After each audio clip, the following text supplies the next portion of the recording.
The architectural overview is very simple. What we have on the bottom is the platform, the system that's running in a cloud. And this system holds all the data, it has a business logic in there and an access control layer. And then facing the outside world there is a REST API. This REST API is like a channel where all the communication goes through to the system and in the end to the database. So one very prominent client is the AGN front end. That's a web client, a web application, where you can, probably you checked it out already, you can register, you can then load some data, you can visualize it, and also in My Data you can add data. So for each of these actions you are doing, HTTP request is sent to the platform through the REST API and grabbing some data or changing some data. And that's the way this application works. It's very simple. Now the fun thing is that it doesn't have to be a web client that's sitting on top of the REST API. It can be any client. This is what is visualized with this graphic here on the side. So you have again the platform with the REST API, but this time there is not a web client on top, but for example an analyzer client which pulls some data, maybe from one specific person or from one specific time period or whatever, that can be totally open and specified by the code in the client, and then visualizing it. Sometimes you don't even have to program this. We managed already to just put the Microsoft BI on top of the REST API and pulling the data and visualizing it. That is possible because it is just standard technology here with the REST API. Okay, and the same thing is possible for inserting data. In this case, there is this machine, and now it is possible to write some code that directly adds the data that's coming from the machine to a data point in the platform, which then is available to all the other clients again. Yeah, and now for the developers to start coding here, we need a documentation, and this documentation is maintained by a framework called Swagger. I'm gonna switch real quick here over to the application. So you find the Swagger documentation of the API here underneath this link, and yeah, that's it already. So you have here many different areas where you can choose from, and the one you probably will start with is the account. So most likely you have already a password. So what you would do, you would go to the user JWT controller and then use this service, which you would call with a password and the username. You can ignore the remember me. And what you would get is an ID token, which then verifies that you are the one who is doing the calls that are following now. So with each call, a token is sent along in a header, and we have, if you want to get started, some code which shows you how to do this. So, but that's enough. I mean, now you can, once you have this token, you can then go to all the other areas, do some shrimp data analysis or adding shrimp data, or also in core there is also sample related services, and yeah, that's pretty obvious what service you have to use for example, adding a sample. Let's go back. Okay, so you can connect to that, and the potential of the API is then of course unlimited. So everything you do with the front end you can also do with a self-programmed client. There is no limitation. And yeah, concerning the programming language, it doesn't matter. As we said before, the REST standard is standard, a very, very broad standard in the internet, and all programming languages can connect to it. So in the end,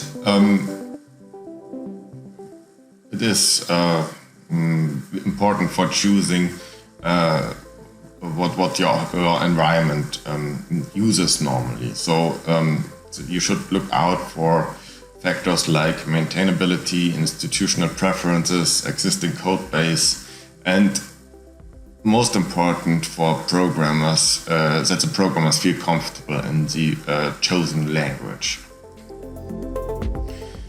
Then, very important, and that is what sets the lithoserver platform apart from other systems, is the access control. This is crucial for being able to build a big database. Because if, I'm just going back, if anybody can now change any data in here, then you will have a problem, because you can't guarantee quality, you can't guarantee anything, because everybody can just access everything, and in case there is a bad actor, he or she could even delete or manipulate all the data. So that would be really bad. So this access control layer is one of the key parts of a platform like this, who everybody can access. And it works very roughly like that you have the idea of a data package. So a data package contains then the data itself, and the data package is always owned by someone. It's a team, and when you create a data package, you automatically become the supervisor of that data package, which has superpowers. So what this super user can do is he can, for example, rename a data package, he can delete a data package. It's a dangerous operation, because then the data is gone, of course.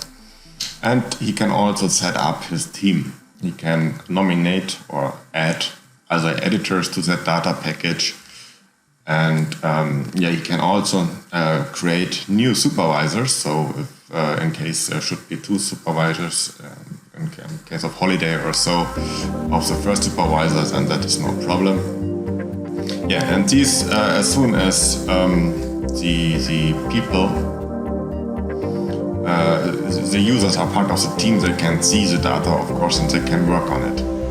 And then there is a second possibility to that you have as data packages, that the distribution or the visibility state. So in the beginning, a data package like this is just private, so your team can finish this data package, and then in the end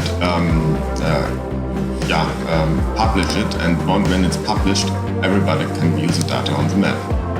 So there are some more fine-grained settings which will be explained in another place of the documentation, but that's the basic concept. So if you have data packages which have data points, and by the way also samples are going in the data package, that's the same principle.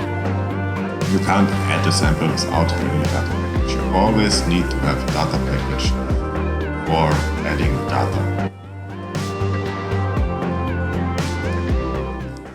Yeah, if you want to start a project, here are some recommendations how you could proceed to do that.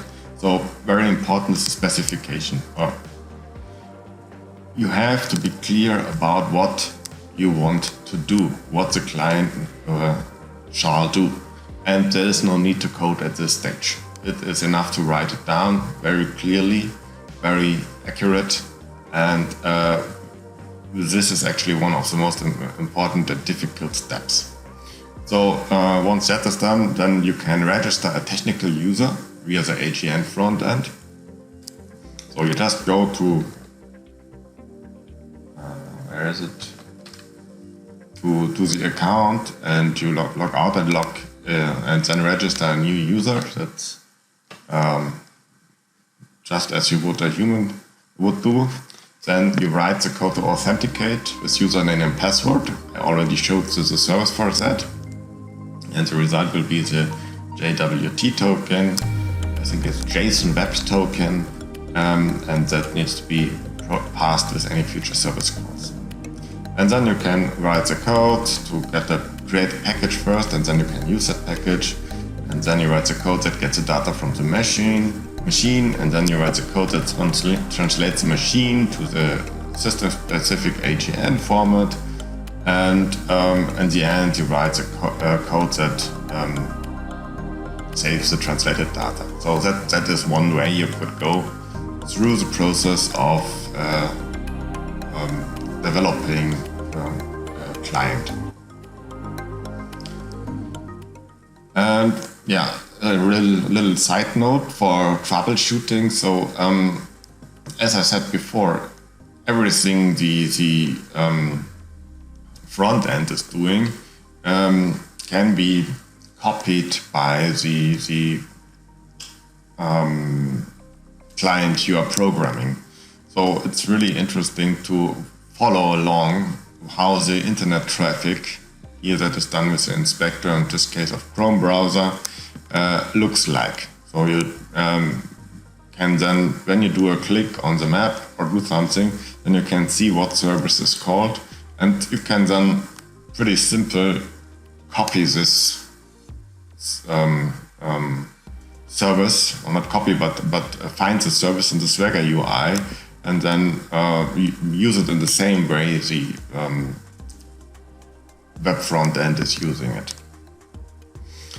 That's a nice way for finding out which services to use.